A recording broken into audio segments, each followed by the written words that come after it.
আসসালামু আলাইকুম ওয়া রাহমাতুল্লাহি ওয়া বারাকাতুহু। বিসমিল্লাহির রহমানির রহিম।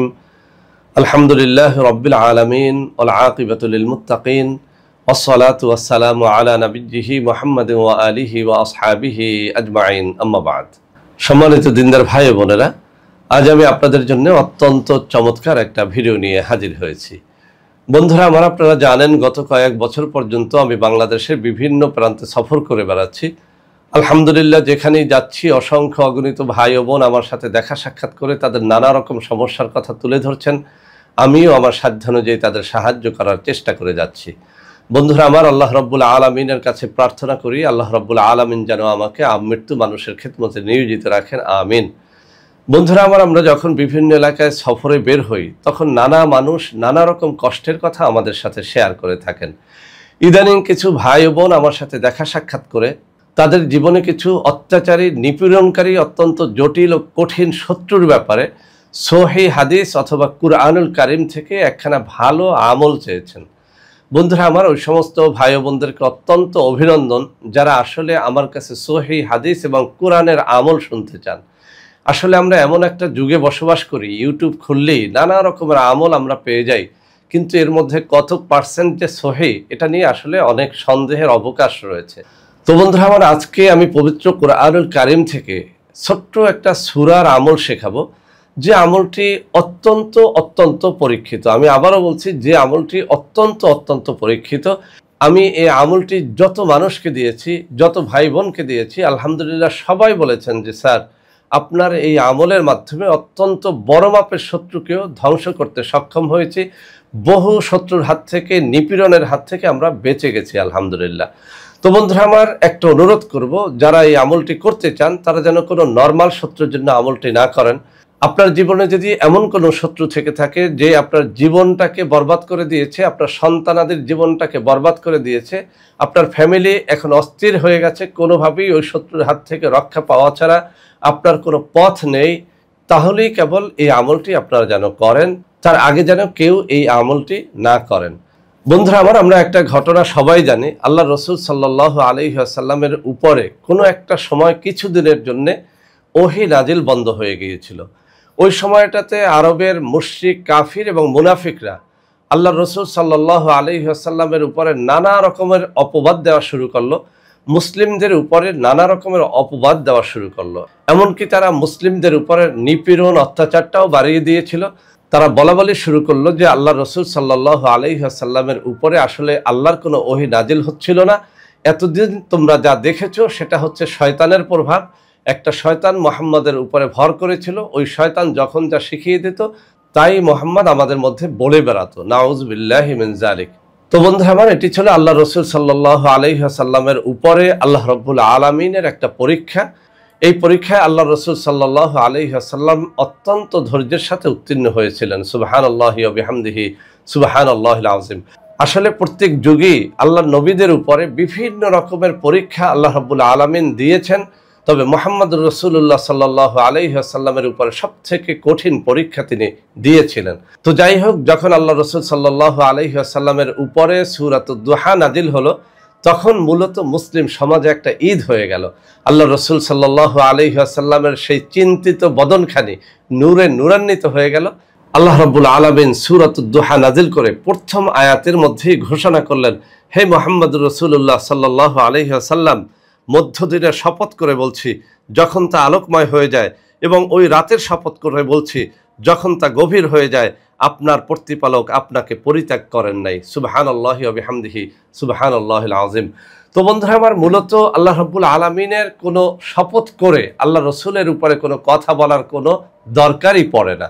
তারপরও আল্লাহ রসুল সাল্লাল্লাহু আলাইহি ওয়াসাল্লাম যেহেতু কিছুদিনের জন্য একটু চিন্তিত হয়ে গিয়েছিলেন, তাকে সান্ত্বনা দিয়ে আল্লাহ রাব্বুল আলামিন সূরাতুদ দুহা নাজিল করলেন। সুবহানাল্লাহি বিহামদিহি সুবহানাল্লাহিল আযীম। তো বন্ধুরা আমার, এই ঘটনা থেকেই কিন্তু সূরাতুদ দুহার একটা আলাদা মর্যাদা রয়েছে। বিশেষ করে মুসলিম সমাজে যারা অন্তত চিন্তিত হয়ে পড়েন, তারা যদি সূরাতুদ দুহার যে কোনো একটা আমল করেন, ইনশাআল্লাহ তাদের চিন্তা দূর হয়ে যায়। তো বন্ধুরা আমার, সূরাতুদ দুহা যেভাবে আরবের মুশরিক কাফের মুনাফিকদের মুখে চুনকালি মেখে দিয়েছিল, এই সূরাতুদ দুহার আমল শত্রুর মুখেও সেভাবে চুনকালি মেখে দেয়। অর্থাৎ এটির মাধ্যমে শত্রু হালাক হয়, ধ্বংস হয়, শত্রুর অত্যাচার নিপীড়নের হাত থেকে আল্লাহ রাব্বুল আলামিন আমাদেরকে হেফাজত করেন। তো বন্ধুরা আমার, সূরাতুদ দুহার আমল বিভিন্ন কাজের জন্য করা হয়ে থাকে। আজকে আমি শুধু সূরাতুদ দুহা কিভাবে শত্রু দমনের জন্য, শত্রু হালাকের জন্য, শত্রুর নিপীড়নের হাত থেকে বাঁচার জন্য করবেন, আমি সেই পদ্ধতিটা শুধুমাত্র শিখিয়ে দেব। বন্ধুরা আমার, এই অংশটুকু খুব মনোযোগের সাথে শোনার চেষ্টা করবেন। যদি আপনি মনোযোগের সাথে না শোনেন তাহলে আপনার আমলে হয়তো ভুল হয়ে যাবে, আর যখন ভুল হবে তখন হয়তো আপনি আমলের দ্বারা সঠিক ফলটা পাবেন না। আরও একটা কথা আমি আপনাদেরকে স্মরণ করিয়ে দিতে চাই, পবিত্র কোরআনুল কারীম থেকে কোনো একটা সূরার আমল যখন আপনি করবেন, সেটা যে উদ্দেশ্যে হোক না কেন, আপনি অবশ্যই আপনার দেহ, মন, মুখ সবকিছু পবিত্র রাখার চেষ্টা করবেন।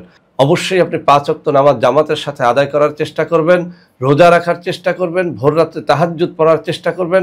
বিশেষ করে এই শত্রু দমনের এই সূরাতুদ দুহার আমলটিও যারা করতে চান, তারা অন্তত তাহাজ্জুদ গুজার যেন হন, 5 ওয়াক্ত নামাজি যেন হন, মাঝে মধ্যে নফল রোজা রাখার অভ্যাসটা যেন করেন। কেননা আপনি একটা মহা মুসিবত থেকে আশ্রয়ের জন্য আল্লাহ রাব্বুল আলামিনের একটা সূরা পাঠ করতেছেন, একটা সূরার আমল করতেছেন। আপনি যদি বেনামাজি, বেরোজদার অবস্থায়, নেশাখোর অবস্থায়, অপবিত্র দিলে, অপবিত্র মুখে এই আমল করেন, তাহলে এর দ্বারা আপনি কোনো ফায়দা তো পাবেনই না, উল্টো আপনার উপরে আল্লাহর লানত আসার সম্ভাবনা থাকবে। তো বন্ধুরা আমার, কথা না বাড়িয়ে আমি আমলটার পদ্ধতিটা শিখিয়ে দিচ্ছি। মঙ্গলবার দিনগত রাতে এই আমলটি শুরু করবেন। এরপর থেকে 7 দিন, অর্থাৎ মঙ্গলবার দিনগত রাত, এভাবে আমরা বলতে পারি, মঙ্গলবার ভোররাত্রে জাগবেন, তাহাজ্জুদের নামাজ আদায় করবেন, দোয়া মোনাজাত শেষে সূরাতুদ দুহা 100 বার পাঠ করবেন। কোনো কোনো কিতাবের মধ্যে এভাবে বলা হয়েছে, ফজরের নামাজের আজান হয়ে গেলে সাথে সাথে ওযু করে 2 রাকাত সুন্নাত নামাজ পড়ে নেবেন, জায়নামাজে বসে তখনই সূরাতুদ দুহা 100 বার শুদ্ধরূপে পাঠ করবেন, এরপরে ফরজ সালাত আদায় করবেন।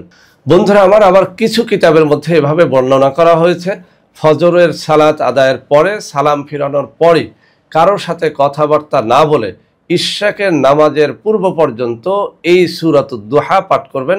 অর্থাৎ কমপক্ষে 100 বার সূরাতুদ দুহা ফজরের নামাজের সালাত আদায়ের পরে আপনি পড়ে নেবেন, ইশরাকের নামাজের পূর্বে। তো বন্ধুরা আমার, এই যে 3টা পদ্ধতির কথা আমি এখানে বর্ণনা করলাম, তাহাজ্জুদ নামাজের পরে 100 বার, অথবা আজান হওয়ার সাথে সাথে ফজরের সুন্নাত নামাজ পড়ে ফজরের ফরজ নামাজের আগে 100 বার, অথবা ফরজ নামাজ পড়ে সালাম ফিরিয়ে কারোর সাথে কোনো ধরনের কথাবার্তা না বলে ইশরাক নামাজের পূর্বেই 100 বার। এই 3টা পদ্ধতির যে পদ্ধতি আপনি অবলম্বন করেন না কেন, আপনি অত্যন্ত মনোযোগের সাথে যদি 100 বার সূরাতুদ দুহা এভাবে পাঠ করতে থাকেন, এবং এই আমলটি যদি আপনি কমপক্ষে 7 দিন, অথবা কোনো কোনো কিতাবে এসেছে 21 দিন, কোনো কোনো কিতাবের মধ্যে বলা হয়েছে শত্রু যদি অত্যন্ত বেশি পরাক্রমশালী হয় তাহলে কমপক্ষে 41 দিন পর্যন্ত এই আমলটি আপনি করতে থাকবেন। ইনশাআল্লাহ ইনশাআল্লাহ নবীদের শত্রুরা যেভাবে হালাক হয়ে গেছে, কাফের মুশরিকরা যেভাবে হালাক হয়ে গেছে, ওই একই পদ্ধতিতে আপনার শত্রু আল্লাহ রাব্বুল আলামিন এই পবিত্র কালামে পাকের বরকতে হালাক করে দেবেন, ধ্বংস করে দেবেন, তাদের অত্যাচার নিপীড়নের হাত থেকে আপনাকে, আপনার ফ্যামিলিকে বাঁচাবেন ইনশাআল্লাহ। বন্ধুরা আমার, আমি সূরাতুদ দুহার মাধ্যমে শত্রু হালাকের বা শত্রুর হাত থেকে বাঁচার আরও একটা পদ্ধতি আপনাদের বলে দেই। আমি কিছু কিতাবের মধ্যে সূরাতুদ দুহা মিশক জাফরানের কালি দ্বারা লিখে সাথে যদি কেউ রাখে, নারী বা পুরুষ, ডান হাতে বাম হাতে, কোমরে বা গলায়, যে কোনো জায়গায় যদি এটা রাখে, কিতাবের মধ্যে বলা হয়েছে পরীক্ষিতভাবে দেখা গেছে যে শত্রুর আক্রমণের হাত থেকে, শত্রুর নিপীড়ন অত্যাচারের হাত থেকে আল্লাহ রাব্বুল আলামিন এই সূরা পাকের বরকতে রক্ষা করেন। তো বন্ধুরা আমার, আপনি আমলটা করবেন নাকি নকশা লিখে সাথে রাখবেন, সেই বিষয়টি একান্তই আপনার বিষয়। তবে আবারও আমি সতর্ক করে দিচ্ছি, যাদের শত্রু নরমাল তাদের জন্য এই আমলগুলো নয়, শুধুমাত্র তাদের জন্য আমলগুলো যারা শত্রুর হাত থেকে কোনোভাবেই বাঁচতে পারতেছেন না, কোনোভাবেই শত্রুর অত্যাচার নিপীড়নের হাত থেকে রক্ষা পাচ্ছেন না, তারাই যেন এই আমলটা করেন। তো বন্ধুরা আমার, এই যে আমলটা আমি শেখালাম সূরাতুদ দুহা, এই আমলটি যখন আপনি করবেন অবশ্যই যেন সহিহ শুদ্ধভাবে তেলাওয়াত করেন। আমাদের মধ্যে অনেকেই বাংলা উচ্চারণ দেখে দেখে তারপর তেলাওয়াত করতে চান। আসলে পবিত্র কুরআনুল কারীমের আরবি উচ্চারণ বাংলায় সঠিকভাবে হয় না। আপনি আমার সাথে তেলাওয়াতটা এখনই শিখে নেন। আমি কয়েকবার তেলাওয়াত করার চেষ্টা করব। এই তেলাওয়াতটুকু শুনে শুনে শুদ্ধভাবে একেবারে কায় মনোবাক্যে আপনি এই আমলটি করবেন। আপনি এভাবে কল্পনা করবেন যে আপনি আল্লাহ রাব্বুল আলামিনের সামনে উপস্থিত আছেন, আল্লাহ রাব্বুল আলামিন আপনাকে দেখতেছেন, আপনি আল্লাহ রাব্বুল আলামিনের সামনে উপস্থিত হয়ে আপনার সকল শত্রুকে হালাক করার জন্য, ধ্বংস করার জন্য, শত্রুর নিপীড়ন অত্যাচারের হাত থেকে বাঁচার জন্য আপনি আল্লাহ রাব্বুল আলামিনের কাছে আশ্রয় চাচ্ছেন, আপনি তার কাছে নালিশ করতেছেন। এরকম একটা হৃদয় নিয়ে পবিত্র মুখে যেন সূরাটি এভাবে তেলাওয়াত করেন। বিসমিল্লাহির রহমানির রহিম। ওয়াদ-দুহা ওয়াল-লাইলি ইযা সাজা মা ওয়াদ্দা'আকা রাব্বুকা ওয়া মা ক্বালা ওয়ালাল আখিরাতু খায়রুল লাকা মিনাল উলা ওয়ালাসাওফা ইউ'তিকা রাব্বুকা ফাতারদা ألم يجدك يتيما فآوى ووجدك ضالا فهدى ووجدك عائلا فأغنى فأما اليتيم فلا تقهر وأما السائل فلا تنهر وأما بنعمة ربك فحدث। তো বন্ধুরা আমার, এখানে বাংলা অর্থ সহ আমি উচ্চারণটাও দিয়ে দিব, যাতে করে আপনারা অত্যন্ত মনোযোগের সাথে এই তেলাওয়াতটুকু শুনে শুনে তারপরে আমলটা করতে পারেন।